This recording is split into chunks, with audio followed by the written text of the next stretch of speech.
above your situation. Unaweza ukawa juu ya tatizo unaloliona, maana Mungu atakusaidia. Unaweza ukawa juu.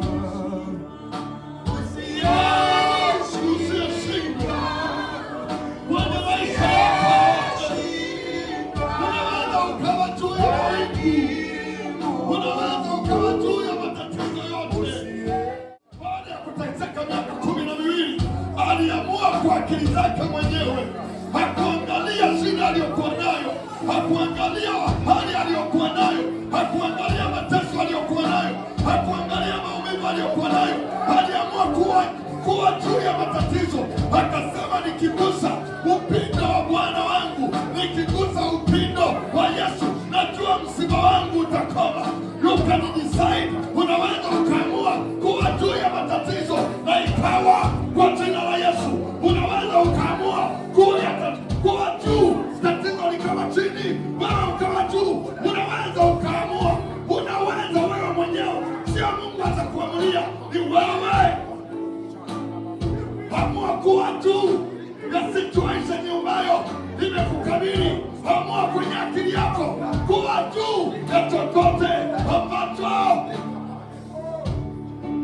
Amua kwenye mawazo yako. Usiseme na ngoja Bwana. Bwana ameshakuja, anasema nimekupa uwezo. Amua, niambie tatizo, mwambie msiba wako, uko chini ya miguu yangu, mimi niko juu, nimeketishwa pamoja na viso, kila hukumu uko chini ya miguu yangu, nimekupa uwezo. Matatizo yote yako chini ya miguu yako, yakanyage kwa imani, yakanyage kwa imani, yakanyage kwa imani. Hakuna kilicho juu ya kichwa chako, hakuna juu ya kichwa chako. Usikubali chochote kikukalie kwenye akili yako. Bwana amekuweka mahali pa juu palipoinuka. Mungu amekuweka mahali pa juu, amekuweka mahali pa juu. Akili yako ifanywe upya, akili yako ione kile ambacho Mungu anakiona. Ulizaliwa mara ya pili, Bwana akaweka vitu vyote chini ya miguu yako. Niona kama Mungu anavyoona, ona kama Mungu anavyoona, ona kama Mungu anavyoona. Joshua na Kalebu waliona maadui zao wako chini ya miguu yao. Wapelelezi wengine 10 waliona hawawezi. Usitekwe na akili yako, ona kama Bwana alivyokufanya. Bwana kamwambia Yeremia, nenda nyumbani kwa mfinyanzi, utamkuta nani? Utamkuta mfinyanzi anakimbia ambacho kilicho halisi,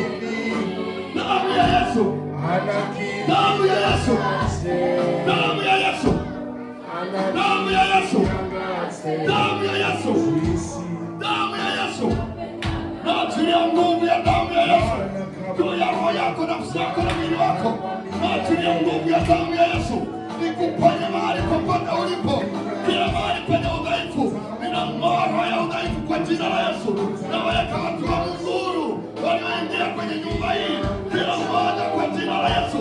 Ninafunga kila nguvu ya giza na kuing'oa kwenye familia yako, kwenye biashara yako, kwenye uchumi wako, kwenye hali yako, kwenye hali unayoiona. Naachilia nguvu ya Roho Mtakatifu ikabilingite kila jiwe na kufufua vilivyotaka kufa kwa jina la Yesu, kwa jina la Yesu. Naachilia nguvu ya neema, naachilia nguvu ya neema, naachilia nguvu ya neema, naachilia nguvu ya neema. Uwe huru kwa jina la Yesu, uwe huru kwa jina la Yesu, uwe huru kwa jina la Yesu.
Baba, tunakushukuru. Thank you Father. Wewe ni baba yetu ulio katikati yetu na ndani yetu. Ni wewe kwa kila kabila, kila taifa, kila lugha, kila jamaa, kwa watu wakupendao na wakutumainio hawatatayarika. Wewe ni Mungu mwema. Wewe ni Mungu mwema. Asante Yesu. Amen.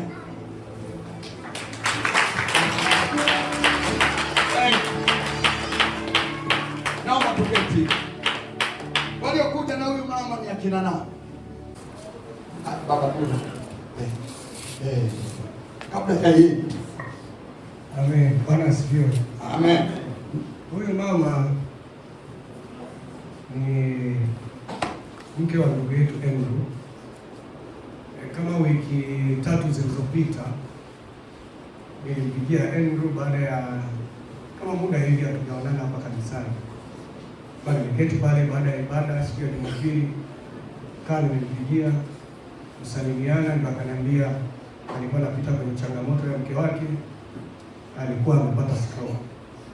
Akalazwa hospitali ya Muhimbili, hospitali ya taifa Muhimbili ile ya kule Loganzira. Kakaa kule tokea tarehe 28 mwezi wa 4 mwaka huu. Kwa hiyo alikaa kule, akawa anaenda hospitali kumhudumia, lakini basi nikamwambia Jumapili ilikuwa inafuata Andrew aje kanisani, alafu tutakaa na wababa wenzetu, tutaona jinsi gani ya kufika kwa Andrew. Jumapili ilifuata akaja na akatuambia pia kwamba amemrudisha mke wake, sasa hivi yuko hapa Magengeni, Magengeni.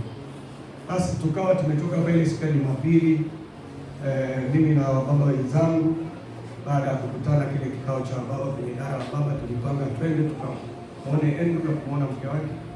Tukafika pale tukazungumza na mama neno la Mungu, na leo nikiwa nimeketi pale, nilikuwa sijapanga kama tungemchukua mama tukaenda naye, lakini nikiwa nimeketi pale wakati mtumishi wa Mungu Fred anahubiri asubuhi kuhusiana na sisi kutoka kwa ajili ya kuonyesha upendo wa Mungu, nikawa nimesikia ndani yangu kwenda kuwachukua. Nikatoka haraka, nikaomba simu, nilikuwa nimesahau simu yangu nyumbani, nikaomba simu kwa Isaka, nikatoka nikampigia Andrew. Nikamwambia mwambie mama aniandae, ninakuja kuwachukua. Akaniambia kama umejua vipi, na yeye alikuwa anasema uje utuchukue. Basi nikaenda pale saa 3:30 ile saa kasoro, nikawachukua ndio tukaja nao hapa. Kwa hiyo hiyo ndio namna ambayo mama yetu pamoja na ndugu yangu Andrew. Sasa mlipokuja, ulipomchukua alikuwa anatembea? Alikuwa anatembea kwa shida. Alikuwa anatembea kwa shida. Naona mmemshikilia. Tumeshatoka kwenye gari. Ndio. Sasa mama, hebu tembea kidogo. Mungu. Kwanza mama atoe ushuhuda kidogo. Aseme nini? Yesu asifiwe. Namshukuru Mungu. Nilikuwa ameniponya siku ya leo. Nilikuwa nimekuja hapa nimesikia maumivu ya miguu na mikono, na sasa niko vizuri. Naweza kutembea.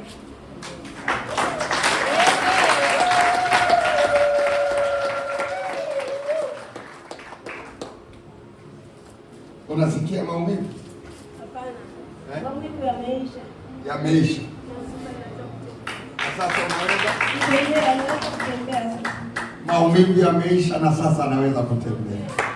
Ushuhuda hapo kwenye ngazi, anapatembea mwenyewe. Ametoka kula anatembea, anamshukuru Mungu. Amen. analia machozi furaha, sio machozi kushusha ngazi. Amen. Basi hiyo shushe ngazi, afu mwachie aende zake, aende. Amekuja, amependa kwenda madhabahu. Awe ni mwimbaji mama, anataka kuimba, nenda ukaketi, mwache Yesu anaye, mwache akaa asikie neno la uzima. Haleluya, jina la Bwana libarikiwe. Naiona smiling faith, sura yenye tabasamu na furaha. Mama, uweze ukajua kama ulikuwa hospitalini. Una uso kama leo ni bibi harusi. Haleluya. Yesu ni mweza.